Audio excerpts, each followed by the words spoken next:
gonna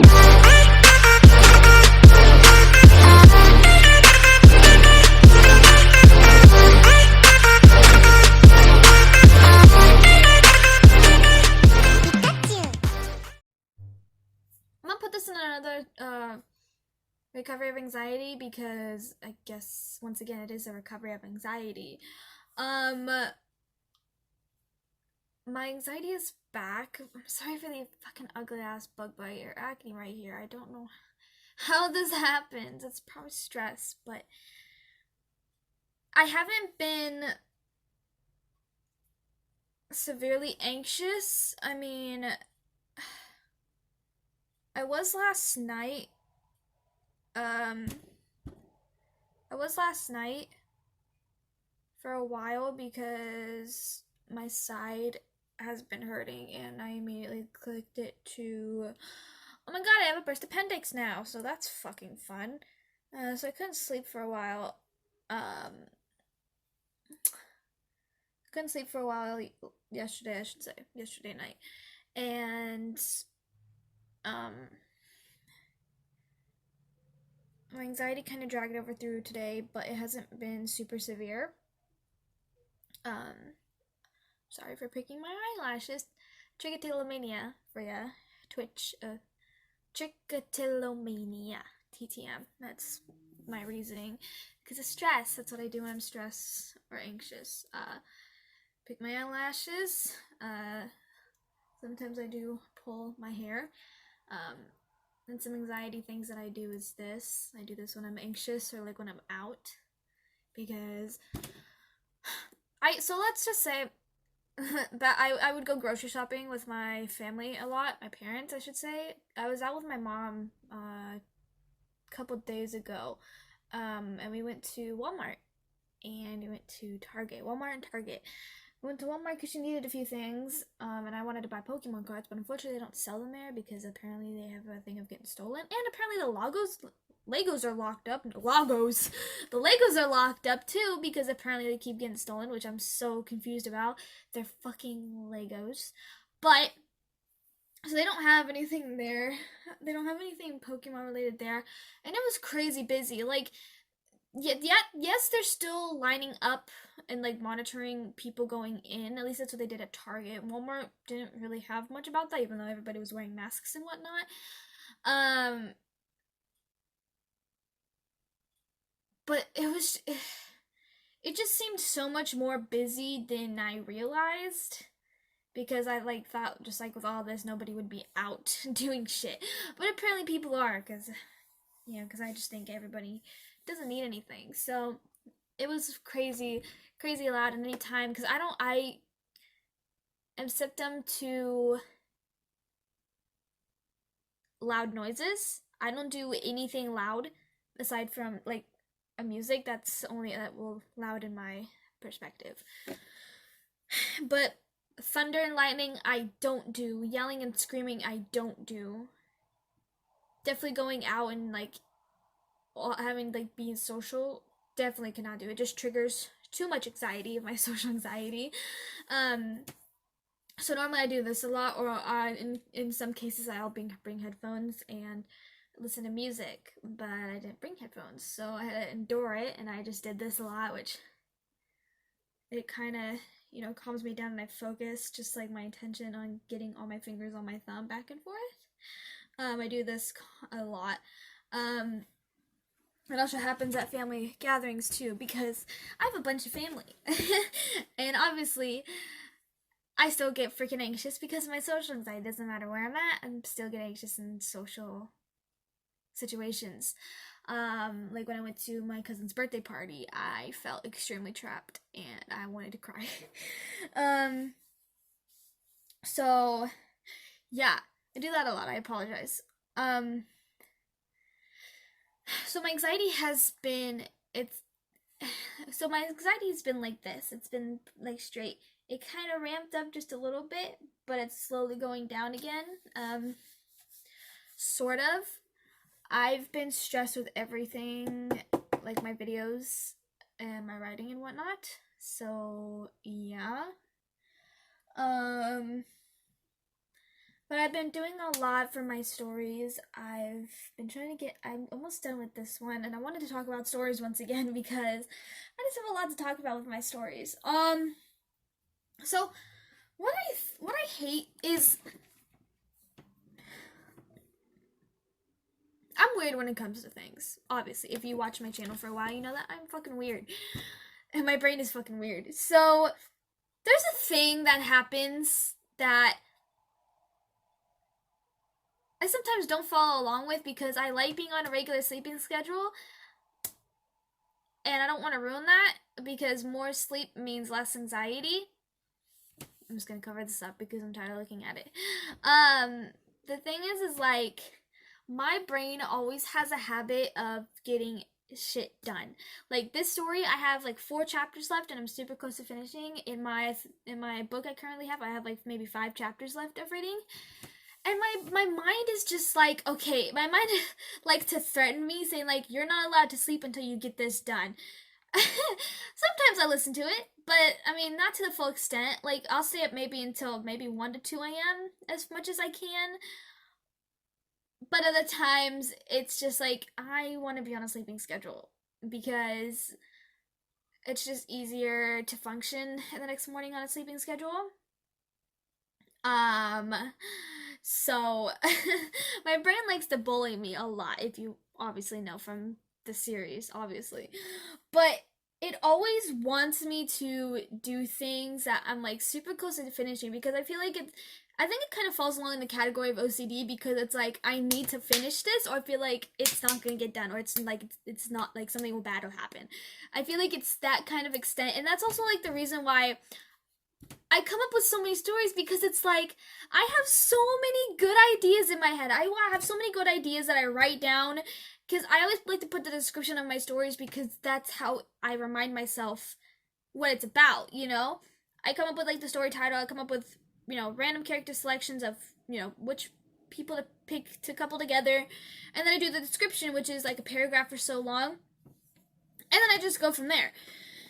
The thing is like I have over 500 stories altogether, counting the ones that are like discontinued or the ones I have not worked on yet, and counting like all my finished books. I finished 25 books in a span of maybe 5-6 years, and I'm proud of that. Like sure, they could be better, and I could do other things, and fucking I don't know, start my 2 new books that I've been meaning to do that have to do with horror, but I can't get into it for some reason because I'm always just so used to just writing my fan fiction, which I'll work on in the future. But it's like I come up with so many great ideas in my head, and then once I get to it, it takes a while because all the crazy shit normally happens either in the beginning of the story, like say if it's like a Marvel something, then the girl is gonna be like captured by Hydra or something, or turned into a weapon, blah blah blah, and all this. And then like in the middle part, of course, it's just like meeting the guy, knowing the guy, and then going out on a date, whatever. And then like the next chapters are conflict and like all the bad shit, and the last chapter is happily ever after. I'm all about that. So it's just like I come up with like sometimes I'll come up with like middle of the plot story ideas. Sometimes I will actually go into those stories and write down like what I have in my head, which I should probably be doing because that'll actually give me a lot better reason of what to do. But I haven't done that. So it's like I always just think of these super cool ideas in my head, but sometimes it doesn't turn out how I want it to, and that makes me upset. Sometimes it does, but other times I get stuck for some reason. It's really weird. It's just weird how my brain works. But so I have these 3 X-Men stories called Creatures of the Night, Stuck to the Past, and I Don't Belong. Creatures of the Night is about Hank McCoy, Stuck to the Past is about Kurt Wagner, and I Don't Belong is Warren Worthington. Creatures of the Night is where I made up a girl who can manipulate insects. I know, I'm not much of an insect person, but for the sake of the story, it's fine. Except for spiders, I'm not doing spiders. But she can control insects. So I'm just thinking of these cool ways that she can use her powers. And that's another thing too. When it comes to like X-Men stories or stories having to do with superheroes, I have all of these like cool like superpowers, and I'm just trying to think of how the girl would use them. But once I get to it, it's not exactly how I want it to be. Like I have healing communication because I have one about Logan, which a girl has. I got the idea from Tangled, where the girl has never been outside, has never seen the outside world, because her uncle is William Stryker, the guy who made Wolverine. So I had to switch it out because I thought it would be better if, William Stryker would get. God, I think I'm gonna kill him in that one, but where he dies, essentially, where Logan comes back, tracks him down, and kills him. And then he notices his niece, quote unquote, his niece, and takes her. And shit happens from there. And then there's shadow generation, there's illusion manipulation, undead summoning, poison manipulation, and demonic energy manipulation. Like, from all my X-Men stories, there's technically 4 different categories I put my X-Men or pretty much anything of my stories. I always have my own girls that I make up with completely different backgrounds, somewhat relatively normal backgrounds, like parents, blah blah blah, siblings, whatever. Next one is same thing but depressing backstories. Next one is they're related to another character. So like the one I finished a while ago called Silence, it's where the girl was related to Jean Grey. Her name was Lana Grey, and she fell in love with Scott Summers. And then the other one is being best friends with said love interest. So like best friend, yeah, the cliche girl best friend, boy best friend, fall in love, whatever. So those are the 4 main categories that I put my characters in. It mainly goes for everything, but also for like, there's also another category too, which is daughters. It's not a fan fiction; it's kind of just like a family fiction, which is like, say like, I don't know, Charles Xavier has a daughter, or like Avengers, they have a daughter. I've done mainly shit Avengers having to do with children. So because I'm good at writing like children fiction, I guess, about like having family and whatnot. So those are the 5 main categories that I put my stories in. And then of course like I have my anime stories, I have my one shots and preferences, which is like if you've seen one shots and preferences. But for my X-Men one, there's just like so much more depth and details that I have to go through. And just so much more because of their powers. Like Lost and Broken, this one's about Charles and Xavier. The girl has fire manipulation. Wounds That Won't Heal is about Peter Maximoff. She has plant manipulation, And some of them have like more than one superpower, which would be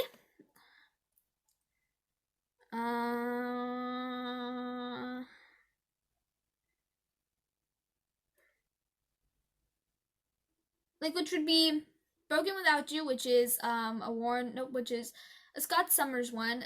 Her code name, the girl's name is Willow Worthington. She's related to Warren, obviously. Her love interest is Scott. Her code name is Butterfly because she has butterfly wings. She can put people to sleep with mist she can shoot from her mouth. She shoots fireballs, and she can siren scream. So obviously, like, that's more complicated when you add more powers to just one simple like thing. And I have to do so much digging and research to do said powers, but like I know with stories you can literally do like whatever your heart's content, And like Losing Myself, that's about Kurt Wagner. This one is called Jordan Summers, which is she's related to the Summer Boys, Alex and Scott. She has fire manipulation through her hands, and like her hair will fizzle up like a lava girl basically, and her eyes will turn red, and her codename's Fireball.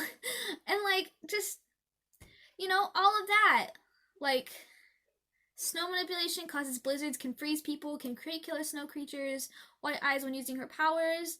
This one I have not figured out yet, which is illusions, drain minds and whatnot. I might make it like a Pokemon thing where it's like hypnosis and dream eater. Might seem pretty cool. Like animal control, electricity manipulation, poison manipulation, demonic energy manipulation, because this one is about John Allardyce. He's Pyro in first X-Men movie, first or second X-Men movie.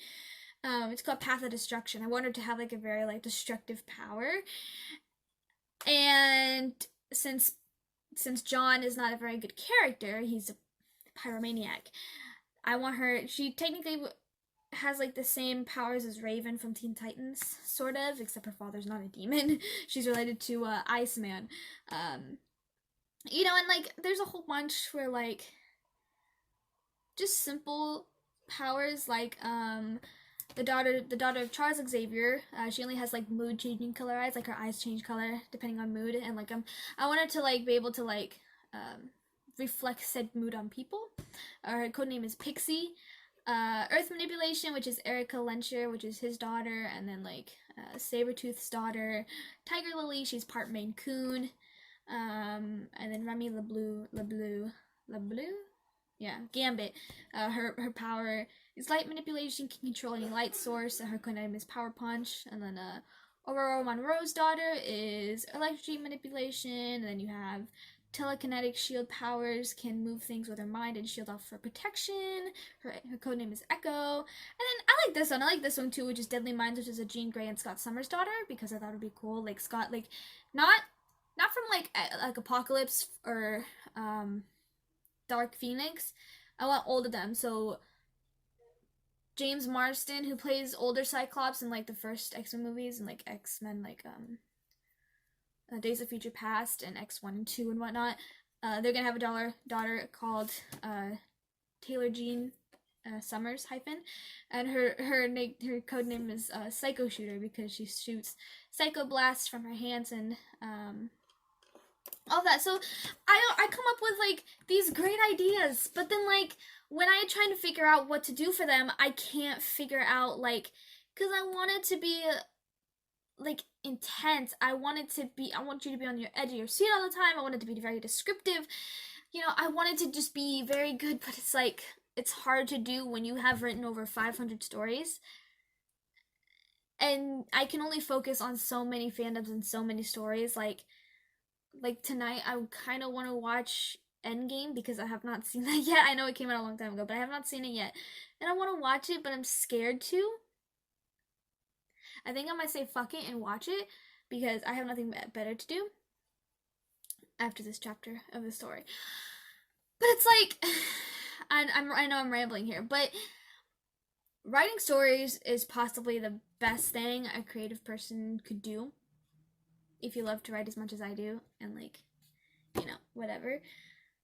But it's also so difficult because I have all these ideas just swirling in my brain about so many different fandoms that what gets me stressed and gives me writer's block. So I try to take breaks sometimes and just like, you know, relax for a while, but it doesn't happen. But yeah, I'm gonna try and just finish these stories as much as I can. And like, once again, with my brain being like, you can't go to sleep until you do it, I always have to remind myself that they're gonna be here tomorrow and that it's not gonna go anywhere tomorrow and that you're not gonna die, you know? So, my brain's just kind of dumb like that. It likes to threaten me, saying like, oh, something bad's gonna happen if you don't finish it! Like, no, it's not. But yeah, that's basically what I wanted to talk about, honestly. I love talking about my stories and my writing. It's honestly just like the best thing that I love doing. It's just a passion of mine, and I fucking love it, and I'm gonna do it until the day I die. And I want this to be buried with me. Or given off to, I don't know. I hope that I get a child that loves to write, because there you go. Although I'll be conflicted if what she reads or what they read. Anyways, yeah, that's basically it. If you're new to my channel, be sure to subscribe and give it a thumbs up. Also, I'll see videos which is daily. Love you guys. Thank you for everything, and I'll see you later.